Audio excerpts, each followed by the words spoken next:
pour yourself a drink and let's celebrate. Because Game of Thrones fans have another spin-off to sink their teeth into while we all wait, impatiently, for the winds of winter. Let's be real, we're still waiting.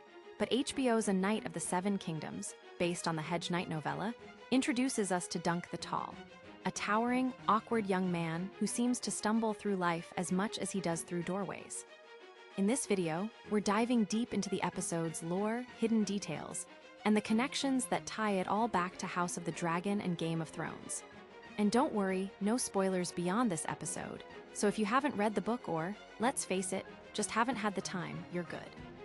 Like its predecessors, A Knight of the Seven Kingdoms begins with death, the corpse of Sir Arland, a hedge knight from Pennytree, a Riverlands village named for its massive oak tree adorned with copper pennies. Pennytree has been a battleground in the feud between House Bracken and House Blackwood, a conflict we saw hinted at in House of the Dragon's opening scene, the Burning Mill. Here, we meet Dunk, Sir Arland's squire, a lanky teenager from Flea Bottom, King's Landing's most brutal slum. If you've seen the child-fighting pits King Aegon frequented, you know how grim life there is.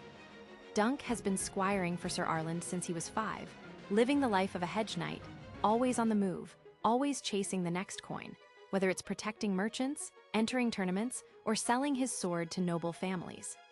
Now, with Sir Arland gone, Dunk faces a choice. Find a new master or try to make it as a hedge knight himself. But Westeros isn't exactly at peace.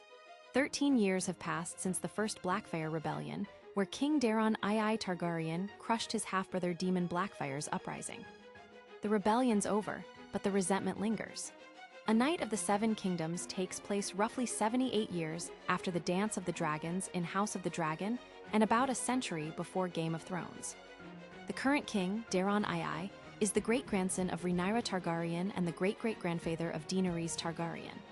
Upon Sir Arland's death, Dunk inherits his sword, armor, and 3 horses: Thunder, Chestnut, and Sweetfoot. Thunder, his combat mount, will likely be his key to glory in the tournaments ahead. Dunk sets his sights on Ashford Meadow in the Reach, where a tournament is being held to celebrate the 13th name day of Lord Ashford's daughter, the Fair Maid of Ashford. A win here could put Dunk on the map and give him the capital he needs to invest in his new life as a hedge knight. But as we'll see, the road to glory is anything but smooth. From the first moments, it's clear this isn't your typical Game of Thrones spin-off. The iconic theme music swells, only to be interrupted by Dunk taking a leak. It's a cheeky moment, maybe even a jab at the final season, but it sets the tone. This show doesn't take itself too seriously. Keep an eye on that robin in the tree, we'll come back to it. And notice the penny tree sigil on Sir Arland's shield, a winged chalice. Our next stop is a nearly empty in a day's ride from Ashford Meadow. Here, Dunk meets Egg, an orphan stable boy with a shaved head nicknamed Egg because, well, he looks like one. In the book, Egg explains the Meisters shaved it off, a common treatment for lice or sickness. The dialogue here is almost word for word from the book, so it'll be fascinating to see how faithfully the show adapts the rest of the story. The inn is deserted. Everyone's already at the meadow, except for one drunk lordling who ominously mutters about dreams. And who in Game of Thrones is known for prophetic visions? He drops a coin bearing the Targaryen sigil, and the innkeeper delivers a line that hits hard. Knights are built the same as other men, and I never knew a joust to change the price of ale. It's a stark reminder of the divide between the nobility and the small folk. Tournaments are just spectacle for the rich, draining their coffers while the poor stay poor. Dunk discovers Egg isn't the innkeeper's boy. When he catches Egg riding his horse and wearing his armor, the kid asks to be Dunk's squire. Every knight needs one, he says. Dunk refuses, tossing him a coin, this one stamped with the 7-pointed star of the Faith of the Seven. I promise you, you're better off not squiring for the likes of me, Dunk warns. The next day, Dunk arrives at Ashford Meadow, where the jousting lanes are being set up, adorned with House Ashford's insignia. Notice the Dendarian pavilion, it'll matter soon. Dunk's reality hits hard when the Master of Games tells him he needs proof he's a real knight. Dunk claims Sir Arland knighted him, but there are 2 red flags. A flashback where young Dunk asks if he'll ever be a knight, and Sir Arland doesn't even answer. Then there's Dunk's admission that only a robin in a thorn tree witnessed his knighthood. We saw that robin, but only after Sir Arland was dead. So, if Dunk wants to compete, he needs another knight to vouch for him. Enter House Dondarrion. Its current lord, Sir Manfred, fought alongside Sir Arland in Dorne, hunting outlaws led by the Vulture King. If Dunk can get Manfred to vouch for him, he's in. Manfred is an ancestor of Beric Dondarrion from Game of Thrones, but even if Dunk gets in, the stakes are sky-high. He's up against the Bestrained Knights in Westeros, men with superior armor, horses, and skills. Losing means forfeiting everything: arms, armor, and his horse. His dream of knighthood could shatter in an instant. On his way to the Dondarrion Pavilion, Dunk passes the insignias of House Beesbury and House Baratheon. We'll get to Baratheon soon. First, he runs into two knights under House Dondarrion who mock him for being a hedge knight, a term for knights so lowly they sleep in hedges. But Sir Arland always told Dunk that hedge knights were the truest kind, loyal not out of obligation, but conviction. Dunk's convictions are put to the test when he stumbles upon Raymond Fossaway getting beaten by his cousin, Sir Steffan, a real piece of work. Raymond begs Dunk to intervene, but Dunk walks away. So much for knightly valor. Dunk's uncertainty is what makes him relatable. He's not the cocky warrior you'd expect from a man his size. When the knights tease him for being a green knight, he mutters, "Maybe I'll be different, not I will be different." He even talks to his horse, saying, "Maybe I'll win the tournament instead of I will."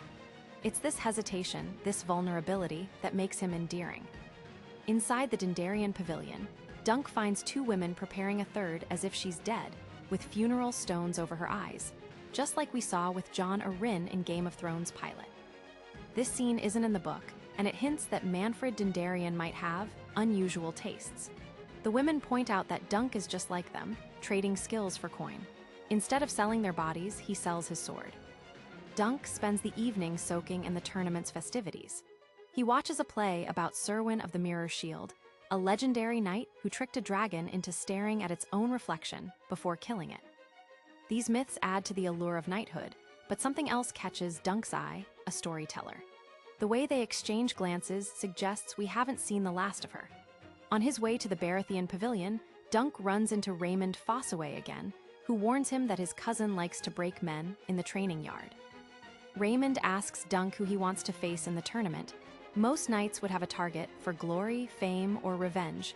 But Dunk, it makes no difference. "I just want to prove myself." Will he get the chance? The Baratheon Pavilion is where Lionel Baratheon, the Laughing Storm, holds court.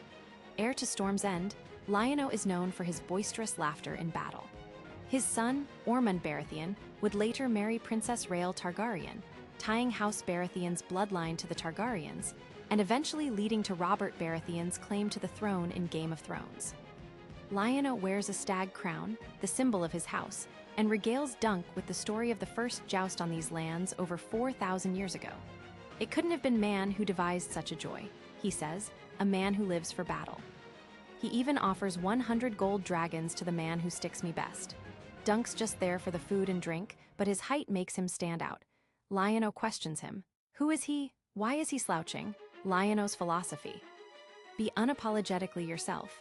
The seven above gave you tallness, so be tall. Dunk's ignorance of noble customs actually endears him to Lionel. While the other knights dance carefully around the Lord, Dunk stomps on his feet without a second thought. By the end of the night, they're drunk, laughing, and practically best friends. Dunk even tries on Lionel's crown.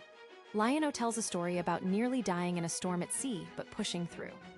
It's a metaphor for testing oneself against the unknown, just like Dunk is about to do in the tournament. It's a great honor to test oneself against a worthy foe, Lionel says, but Dunk is untested. He's always been the squire, never the knight. Now, he's about to face the realm's deadliest fighters. It's a life-or-death gamble, much like Lionel's storm. Drunk and determined, Dunk stumbles back to camp, only to finally find Sir Manfred Dondarrion. He pleads for Manfred to vouch for him, but the Lord doesn't even recognize Sir Arland's name. House Dondarrion lost hundreds of men in Dorne, and their sigil, the forked purple lightning, comes from a legend where lightning saved a Dondarrion messenger from a Dornish ambush. Dunk's dismissed like he's nothing, but when he returns to camp, he finds Egg, who's followed him, tended to the horses, set up a fire, and caught a fish. Egg's determined to earn his keep, even if it meant riding on a lamb cart to get here. Dunk introduces himself as Sir Duncan the Tall, and for the first time, he stands up straight, a callback to when Lion-O asked him why he slouches so much. Dunk and Egg make an odd pair. A hulking, uncertain knight and a small, overly confident boy. Dunk agrees to keep Egg on until the tournament ends, promising food, clothes, and hopefully no beatings. As they sit by the fire, Egg points out a falling star.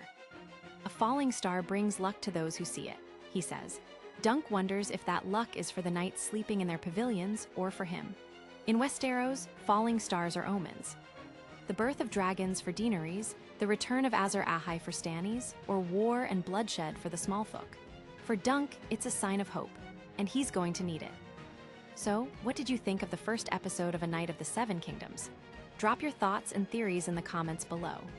Follow and subscribe to our channel, Movies and Series Madness Reset, for more deep dives, reviews, and takes you won't find anywhere else. Until next time, stay mad about movies and series.